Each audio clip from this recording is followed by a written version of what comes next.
இனி வருகின்ற நாட்கள் உங்களுக்கு நல்லதே நடக்கட்டும். அனைவருக்கும் வணக்கம். நம்ம இன்னைக்கு பார்க்குற ராசி கடகராசி. கடகராசி அன்பர்களுடைய ராசி அதிபதி சந்திர பகவான். கடகராசியில் புனர்பூசம் 4ஆம் பாதமும், பூசம் 1 2 3 4 பாதமும், ஆயில்யம் 1 2 3 4 பாதமும் இந்த கடகராசியில் அடங்கும். இந்த கடகராசி அன்பர்கள் பெரியவங்களை, முன்னோர்களை ரொம்ப மதிக்கக்கூடியவங்களாக இருப்பாங்க. கடவுள் பக்தி இவங்களுக்கு கொஞ்சம் அதிகம். அதோடு கூட தன்னுடைய தாய் தந்தையார் தான் உலகம் அப்படின்னு நினைக்கக்கூடியவங்க இந்த கடகராசி அன்பர்கள். நல்ல ஒரு அழகான தோற்றமுடையவங்களாக இருப்பாங்க. அபாரமான ஞாபக சக்தி படைத்தவங்க இந்த கடகராசி அன்பர்கள். அறிவாற்றல் இவங்களுக்கு அதிகம்தான். மற்ற ராசிகளில் சொல்லும்போது கடகராசி அன்பர்களுக்கு அறிவாற்றல் கொஞ்சம் அதிகம்தான். எதுலேயுமே அகல கால் வைக்காமல் கொஞ்சம் பொறுமையாக நின்று நிதானமாக சிந்தித்து செயல்படக்கூடியவங்க இந்த கடகராசி என்பர்கள் அப்படின்னே சொல்லலாம். இவங்களுக்கு ஆளுமை தன்மையும் அதிகம். பிறரை தன்பால் கவர்ந்து இழுக்கக்கூடிய ஒரு ஆற்றல் படைத்த ராசியும் இந்த கடகராசி என்பர்கள் தான். எதையுமே டக்குன்னு செய்து முடிக்கணும் அப்படின்னு நினைப்பாங்க. அதோட கூட சமுதாயத்தில் நல்ல ஒரு அந்தஸ்து பெற வேண்டும் அப்படிங்கிறதுக்காக கடுமையாக போராடக்கூடியவங்களாக இந்த கடகராசி என்பர்கள் இருப்பாங்க. தன்னுடைய சகோதரர் சகோதரிகள் இருக்காங்க வீட்டில் அப்படின்னா அவங்களுடைய கடமையை கரெக்டாக செய்து முடிச்சுட்டு, இப்போ பொதுவாகவே பார்த்தீங்கன்னா ஒரு திருமணமாகாத தங்கை இருக்காங்க அப்படின்னா அவங்களுக்கு கல்யாணம் பண்ணிட்டு தான் அண்ணன் கடகராசி அன்பராக இருக்காருன்னா அவர் கல்யாணம் பண்ணிப்பார். அந்த மாதிரி தன்னுடைய கடமையை சரிவர செய்யக்கூடியவங்க கடகராசி அன்பர்கள் அப்படின்னே சொல்லலாம். ரொம்ப சுறுசுறுப்பானவங்க. தன்னுடைய விருப்பங்களை எல்லாமே நிறைவேற்றி கொள்ளக்கூடிய இயல்பு இயற்கையாகவே இவங்களுக்கு அமையும். எதையுமே டக்குன்னு புரிந்து கொள்ளக்கூடிய சுபாவம் படைத்தவங்களாக இந்த கடகராசி அன்பர்கள் இருப்பாங்க. இரக்க குணம் இவங்களுக்கு கொஞ்சம் அதிகம். உணர்ச்சி வசப்படக்கூடியவங்க. ஏன்னா சந்திரனோட ஆதிக்கத்தில் பிறந்தவங்க, அதனால் உணர்ச்சி வசப்படுவாங்க. ஒரு சிலர்கிட்ட கொஞ்ச நாள் பேசாமல் கூட இருப்பாங்க. ஒரு டக்குன்னு ஒரு பிரச்சனை வந்துருச்சு அப்படின்னா ரொம்ப நாள் அவங்ககிட்ட பேச மாட்டாங்க. மாத கணக்காக வருஷ கணக்காக கூட ஒரு சிலர்கிட்டலாம் பேசாமல் இருப்பாங்க. கொஞ்சம் பிடிவாத குணம் இவங்களுக்கு அதிகம்தான். ஆனால் கள்ளங்கபடம் இல்லாமல் வெளிப்படையாக பேசக்கூடியவங்க இந்த கடகராசி என்பர்கள் அப்படின்னே சொல்லலாம். சரி, இவங்களுக்கு வருகின்ற நாட்கள் எப்படி இருக்குது, வருகின்ற நாட்களாவது உங்களுக்கு சிறப்பாக இருக்கா, கிரக அமைப்புகள் எப்படி இருக்குது அப்படிங்கிறத தொடர்ந்து இந்த வீடியோவில் பார்க்கலாம். நீங்கள் இப்போ தான் ஃபஸ்ட் டைமாக நம்ம சேனலை பார்க்குறதா இருந்தால் நம்ம சேனலை சப்ஸ்கிரைப் பண்ணிவிட்டு கூடவே இருக்கிற பெல் ஐக்கானையும் கிளிக் பண்ணிக்கோங்க. அப்போ தான் நாங்கள் போடுற ஒவ்வொரு வீடியோவுமே உங்களுக்கு நோட்டிஃபிகேஷனாக வரும். நீங்கள் கடகராசி அன்பராக இருந்தால் மறக்காமல் நம்மளுடைய சேனலுக்கு ஒரு லைக் கொடுத்துட்டு, உங்களுடைய உறவுகள் வகையில் நண்பர்கள் வகையில் யாராவது கடகராசி அன்பர்கள் இருக்காங்க அப்படின்னா மறக்காமல் இந்த வீடியோவை அவங்களுக்கு ஷேர் பண்ணி விடுங்க. கடகராசியில் நீங்கள் எந்த நட்சத்திரத்தில் பிறந்தீங்க, உங்களுடைய இஷ்ட தெய்வ பெயர் என்ன, உங்களுடைய குலதெய்வ பெயர் என்ன அப்படிங்கிறத மறக்காமல் எங்களுடைய கமெண்ட் பாக்ஸில் தெரிவிங்க. நாங்கள் கருங்காலி மாலை சேல் பண்ணிகிட்ருக்கோம். உங்களுக்கு அந்த கருங்காலி மாலை வேணும் அப்படின்னா டிஸ்கிரிப்ஷனில் தெரிகிற வாட்ஸ்அப் நம்பருக்கு கால் பண்ணுங்கள். இந்த கருங்காலி மாலை நேர்மறை ஆற்றலை அதிகப்படுத்தும். அதோடு கூட செவ்வாய் தோஷம், செவ்வாயால் பாதிக்கப்பட்டவங்க இதை அணியலாம். வருகின்ற ஐப்பசி மாதம் இந்த கடகராசி அன்பர்களுக்கு எப்படி அமைந்திருக்கு அப்படிங்கிறத பார்க்கலாம். ஏன்னா இந்த மாதத்தை பொறுத்த வரைக்கும் சர்வ யோகத்தை அள்ளி கொடுக்கக்கூடிய குரு பகவான் பல அதிர்ஷ்டங்களை நம்மளுடைய கடகராசி அன்பர்களுக்கு தர இருக்கிறார் அப்படின்னே சொல்லலாம். இப்போ தான் புரட்டாசி பிறந்த மாதிரி இருக்குது, அதுக்குள்ள ஐப்பசி பிறந்துருச்சு. இந்த காலகட்டத்தை பொறுத்த வரைக்கும் நம்மளுடைய கடகராசி என்பர்களுக்கு நல்ல ஒரு யோகமான காலகட்டம் அப்படின்னே சொல்லலாம். ஏன்னா ஐப்பசி மாதம் குரு பகவான் கடகராசியில் உச்சமாகக்கூடிய காலகட்டம், சூரியன் துலா ராசியில் பயணிக்கக்கூடிய காலகட்டம், சுக்கிரன் கன்னி ராசிக்காரங்க வீட்டில் நீச்சமாகக்கூடிய காலகட்டம். சுக்கிரன் வரும் 16ஆம் தேதி பார்த்திங்கன்னா நீச்சத்தன்மை பெற்று தன்னுடைய சொந்த வீடான துலா ராசியில் ஆட்சி பலமாக அமரக்கூடிய காலகட்டம்.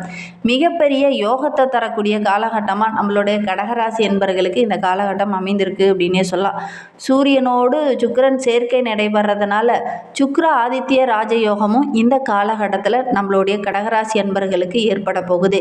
இதனால் என்னென்ன மாற்றங்களை நம்மளுடைய கடகராசி அன்பர்கள் சந்திக்க இருக்காங்க அப்படிங்கிறத பார்க்கலாம்.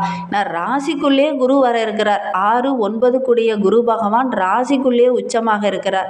சனி பகவான் 9ஆம் இடத்தை பார்க்க இருக்கிறார். உங்களுக்கு மிகப்பெரிய ராஜ யோகத்தை இந்த ஐப்பசி மாதத்தில் தர இருக்கிறாங்க அப்படின்னே சொல்லலாம். இந்த காலகட்டத்தில் நல்ல ஒரு யோகத்தை கொடுக்கக்கூடிய காலகட்டம் அப்படின்னே சொல்லலாம். உங்களுக்கான நல்ல பாதை இந்த காலகட்டத்தில் தென்படும். எதை எப்படி செய்ய வேண்டுமோ அதை கரெக்டாக அப்படியே செய்வீங்க. அதனால் நல்ல ஒரு ஆதாயம் கிடைக்கும். நல்ல தொடர்புகள் இந்த காலகட்டத்தில் உங்களுக்கு கிடைக்கும். நல்லவங்களுடைய நட்பு இந்த காலகட்டத்தில் உங்களுக்கு கிடைக்கும். அதன் மூலிமா நல்ல ஒரு வளர்ச்சியை வருகின்ற நாட்களில் இந்த கடகராசி என்பர்கள் எதிர்பார்க்கலாம் அப்படின்னே சொல்லலாம். வாழ்க்கையில் ஒரு வெளிச்சம், ஒரு பிரகாசம் இந்த காலகட்டத்தில் உங்களுக்கு தென்படும். நல்ல அமைப்புகள் கூடி வர இருக்குது. இந்த காலகட்டத்தை கரெக்டாக பயன்படுத்திக்கிட்டீங்க அப்படின்னா கண்டிப்பாக இந்த கடகராசி என்பர்களுக்கு இந்த ஐப்பசி மாதம் ஒரு யோகமான மாதமாக அமையும் அப்படின்னே சொல்லலாம். ரொம்ப நாளாக ஒரு சொத்து வாங்கலாம் அப்படின்னு நினச்சிட்டு இருந்தோம். ஆனால் அந்த சொத்தை வாங்கவே முடியல. சின்ன சின்ன இடையூறுகள் இருந்துக்கிட்டே இருந்துருக்கும். அதெல்லாம் வருகின்ற நாட்களில் சரியாக போகுது. தந்தையோட சொத்து இருக்குன்னா கூட அதெல்லாம் இந்த காலகட்டத்தில் உங்களுடைய கைக்கு கிடைக்கும். தந்தை மூலமாக சில உதவிகளும் இந்த காலகட்டத்தில் நம்மளுடைய கடகராசி என்பர்களுக்கு கிடைக்கக்கூடிய வாய்ப்புகள் அதிகமாக இருக்குது. உங்களுக்கு யாராவது இந்த மாதிரி கிடைச்சிருக்கா அப்படிங்கிறத மறக்காமல் எங்களுடைய கமெண்ட் பாக்ஸில் இந்த கடகராசி என்பர்கள் பார்த்துட்டு இருக்கீங்க அப்படின்னா தெரிவிங்க. நல்ல ஒரு உயர்வு பெறக்கூடிய காலகட்டமாக இது அமைந்திருக்கு அப்படின்னே சொல்லலாம். கல்விக்காக நீங்கள் இந்த காலகட்டத்தில் முயற்சி செய்கிற ஒவ்வொரு விஷயமே உங்களுக்கு வெற்றியாக அமைப்புது. ஒரு சிலர்லாம் பார்த்திங்கன்னா பாதியிலேயே கல்வியை விட்டுட்டு நம்ம ஏதாவது வேலைக்கு போனால் பொருள் ஈட்ட முடியுமா, லாபம் ஈட்ட முடியுமா அப்படிங்கிற மாதிரிலாம் இருந்திருப்பீங்க. ஆனால் இந்த நின்று போன கல்வியில் இந்த காலகட்டத்தில் தொடரக்கூடிய அமைப்பு யோகம் நம்மளுடைய கடகராசி என்பவர்களுக்கு இந்த காலகட்டத்தில் அமைந்திருக்கு அப்படின்னே சொல்ல. ஒரு சிலர்லாம் வேலை பார்த்துக்கிட்டே அந்த படிப்பை தொடரக்கூடிய அமைப்பு இந்த காலகட்டத்தில் கிடைக்கும். புதிய வேலை கிடைக்காம இருந்தவங்களுக்கு நல்ல ஒரு புதிய வேலை கிடைக்கக்கூடிய யோகம் இருக்குது. குறிப்பாக பார்த்திங்கன்னா அக்டோபர் 18க்கு அப்புறம் பார்த்திங்கன்னா நிச்சயமாக நல்ல வேலை கிடைக்கும் இந்த கடகராசி அன்பர்களுக்கு அப்படின்னே சொல்லலாம். எந்த வேலையை செய்தாலும் அக்டோபர் 18க்கு பிறகு நீங்கள் செஞ்சீங்க அப்படின்னா நல்ல ஒரு பலன் கிடைக்கும் அப்படின்னே சொல்லலாம். தொழிலாகட்டும், வியாபாரமாகட்டும், புதிதாக வேலை தேடுறதாகட்டும், புதிதாக மேல் படிப்புக்காக ஒரு செலவு செய்கிறதாகட்டும் அக்டோபர் 18க்கு பிறகு நீங்கள் செஞ்சீங்க அப்படின்னா நல்ல மாற்றத்தை எதிர்பார்க்கலாம். நல்ல நல்ல விஷயங்கள் இந்த காலகட்டத்தில் உங்களை தேடி வரும். பல சாதகமான பலன்களும் உங்களை தேடி வர இருக்கு. கரெக்டாக பயன்படுத்திக்கோங்க இந்த கடகராசி என்பர்கள். நீண்ட நாளாக கட்ட முடியாத இருந்த கடனெல்லாம் இந்த காலகட்டத்தில் அடைபடக்கூடிய யோகமான காலகட்டமாக அமைந்திருக்கு. கெட்டவங்க அனைவருமே உங்களை விட்டு விலக ஆரம்பிப்பாங்க. நல்லவங்களுடைய சேர்க்கை இந்த காலகட்டத்தில் உங்களுக்கு அதிகமாக கிடைக்கும். ஏன்னா 2ஆம் இடத்துல கேது இருந்தாலும் சுக்கிரன் 3ஆம் இடத்துல இருக்கிறதுனால அவரும் நீச்சமாவதனால 16ஆம் தேதிக்கு பிறகு சுக்கிரன் சொந்த வீட்டுக்கு வந்து ஆட்சி பலம் பெற்று அமர இருக்கிறார். சூரியன் ஏற்கனவே நீச்சமாக இருப்பதனால பணவரவு நல்லா இருக்கும் இந்த கடகராசி என்பர்களுக்கு. ஆனாலும் விரயம் ஏற்படக்கூடிய சூழ்நிலை கொஞ்சம் இருக்குது. கவனமாக செயல்படணும். பேச்சுவார்த்தையினால் சின்ன சின்ன பிரச்சனைகள் அவப்பேறுகள் வரத்துக்கான சூழ்நிலை இருக்குது. வீண் வாக்குறுதிகளை இந்த காலகட்டத்தில் நீங்கள் கொடுக்க வேண்டாம். அப்படி கொடுத்தீங்க அப்படின்னா சின்ன சின்ன விரயங்கள் வரக்கூடிய சூழ்நிலை இருக்குது. கொடுக்கல் வாங்கல் விஷயத்தில் கவனமாக இருக்கணும். இல்லைன்னா ஏமாறக்கூடிய சூழ்நிலை இருக்குது. அதனால் எந்த ஒரு பிரச்சனையுமே கொஞ்சம் அலசி ஆராய்ந்து அதுக்கப்புறம் இறங்குங்க. யாருக்கு வாக்குறுதியும் இந்த காலகட்டத்தில் நீங்கள் கொடுக்க வேண்டாம். குறிப்பாக இந்த ஐப்பசி மாதத்தில் இந்த கடகராசி அன்பர்கள் வாக்குறுதி கொடுக்காமல் இருக்கிறது நல்லது. அப்படி வாக்குறுதி கொடுத்தீங்கன்னா பிரச்சனையை நீங்களே விலை கொடுத்து வாங்கின மாதிரி. அதனால் ரொம்ப கவனமாக செயல்படுறது ரொம்பவும் நல்லது.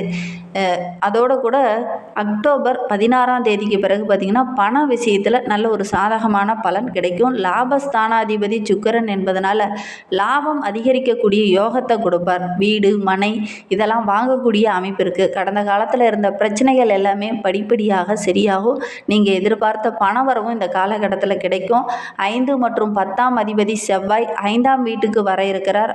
அவரும் வந்து அங்கே ஆட்சியாக பலமாக பெற்று அமர இருக்கிறார். அதனால் நல்ல ஒரு யோகமான காலகட்டம். இந்த காலகட்டத்தில் தெய்வ பலன் உங்களுக்கு பரிபூரணமாக கிடைக்கும். அதனால் நீங்கள் எடுத்து வைக்கிற ஒவ்வொரு அடியுமே உங்களுக்கு வெற்றியாக அமைய போது. திருமணமாகி நீண்ட நாட்களாக குழந்தை பேர் இல்லாதவங்களுக்கு நல்ல ஒரு குழந்தை பாக்கியம் கிடைக்கக்கூடிய யோகம் இருக்குது. நல்ல ஒரு அதிர்ஷ்டகரமான மாதமாக இந்த ஐப்பசி மாதம் இந்த கடகராசி என்பவர்களுக்கு அமைந்திருக்கு அப்படின்னே சொல்லலாம்.